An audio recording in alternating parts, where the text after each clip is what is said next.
فاضل بریلوی رحمت اللہ نے پیر اور مرید کے حقوق پہ لکھا. اعلیٰ حضرت نے شرطیں بیان کی مرید کس کا ہونا ہے, شرائط. فرمایا سب سے پہلے 4 شرطیں دیکھو پھر بیعت کرنا.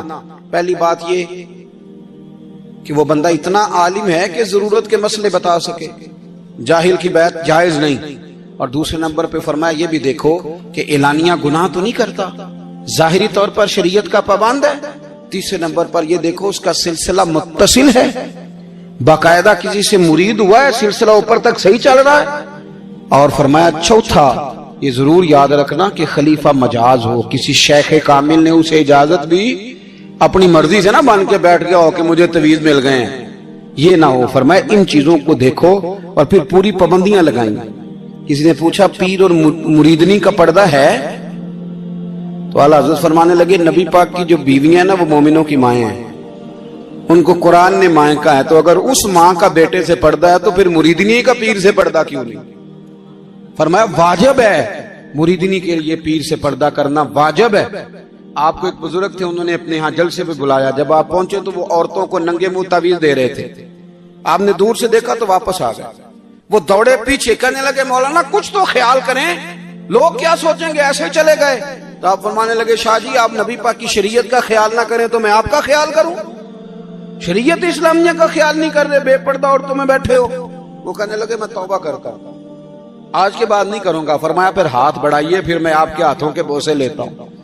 اس لیے کہ اگر آپ مان گئے ہیں تو پھر ہمارا اختلاف نہیں. ساری زندگی دین کی پہرے داری کی. اعلیٰ حضرت رحمت اللہ علیہ نے آج سے 150 سال پہلے کہا تھا مسلمان اپنے بینک قائم کریں, اپنا سرمایہ. ایک جو باتیں آج کر رہے ہیں نا آپ کے لوگ دانشور, وہ 125 سال پہلے کہا تھا کہ اپنے بینک بناؤ, آپس میں مسلمان تجارت کریں. فرمایا اپنا پیسہ ایک دوسرے پر خرچ کرو, غریبوں کو وظائف دو, وہ سارے طریقے اپناؤ جو صحابہ نے اور محبوب کریم نے ہمیں عطا فرمائے. مسلمانوں کی فلاح پر انہوں نے بڑا کام کیا. وہ زمانہ اقبال پہلے کہا کرتے تھے سارے جہاں سے اچھا ہندوستان ہمارا, پھر اللہ نے توفیق دی تو کہنے لگے نہیں خاص ہے ترکیب میں قوم رسول ہاشمی. اعلیٰ حضرت اسی زمانے سے کہہ رہے تھے نہیں بھائی جو مصطفیٰ کے غلام ہیں ان کا منصب اور معیار الگ ہے. بڑی محبت سے زندگی گزاری, اللہ سے بڑا ڈرتے تھے. سید ایوب علی رضوی صاحب آپ کے خلیفہ ہیں. وہ کہتے ہیں ایک چھوٹا سا بچہ صبح صبح آ گیا, کہنے لگا حضور آپ کی کل دعوت کرنی آ جائیں گے؟ آپ نے فرمایا آ جاؤں گا. کہنے لگا میں یتیم ہوں, باپ میرا فوت ہو گیا اور میرا بڑے دل کرتا ہے آپ سے محبت ہو گئی. فرمایا کب آؤں؟ اس نے کہا کل آ جانا. کیا کھلاؤ گے؟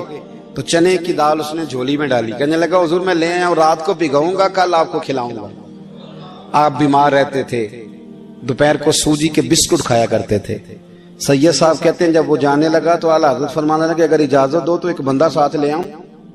کہنے لگا لے آؤ. فرماتے ہیں اس کے گھر گئے تو اندر بیٹھنے کی جگہ بھی نہیں تھی.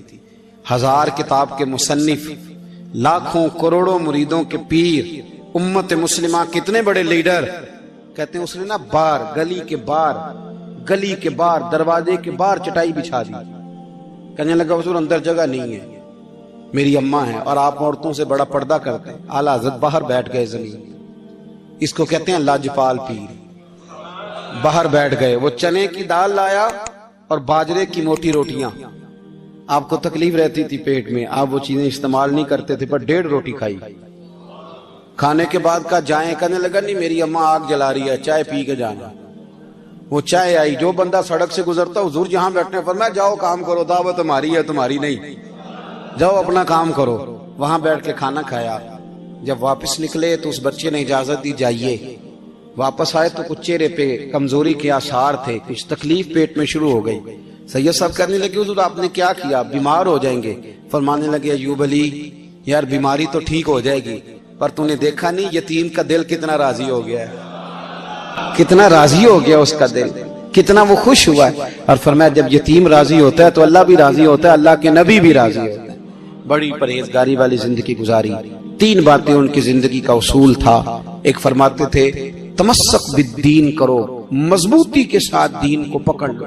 اور دوسرا فرماتے تھے جو اللہ رسول کے دشمن ہیں ان سے ہمیشہ بچو, جو ذرا بھی کہیں بے ادبی کرے اس سے پرہیز کرو. اور تیسرے نمبر پہ فرماتے تھے اگر سکھی جینا چاہتے ہو تو عشق رسول میں جینا. لوگ کہتے ہیں نماز میں دل نہیں لگتا، محفل میں سرور نہیں آتا. ہم جب اینک تنقید کی لگا کے جاتے ہیں تو کیسے مزہ آئے گا؟ جب ہم سامنے والے کو اچھا ہی نہیں سمجھ رہے، سب سے اچھے ہم خود ہیں. میں اکثر کہا کرتا ہوں کہ جب تک ہم تھوڑا سا نیچے بیٹھ کے اوپر نہیں نہ دیکھتے، بندے ہمیں بڑے نظر نہیں آئیں گے، چھوٹے چھوٹے نظر آئیں گے. ہم ہمیشہ اوپر کھڑے ہو کے نیچے دیکھتے. مہربانی فرمائیں. بڑی شاندار بات لکھی اعلیٰ حضرت بریلوی نے ملفوظات شریف میں. آپ فرماتے ہیں دو بڑے زبردست قاری تھے. تلفظ اچھا ہی ہونا چاہیے، لیکن اس کا یہ مطلب نہیں کہ پھر آپ سب پہ تنقید ہی کرتے رہے.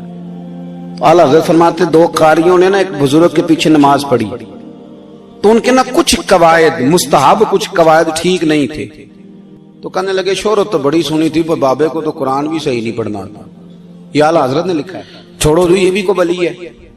فرماتے ہیں بس مستحب قواعد ٹھیک نہیں تھے، جو چیزیں ضروری ہیں وہ ٹھیک پڑھتے تھے بابا جی.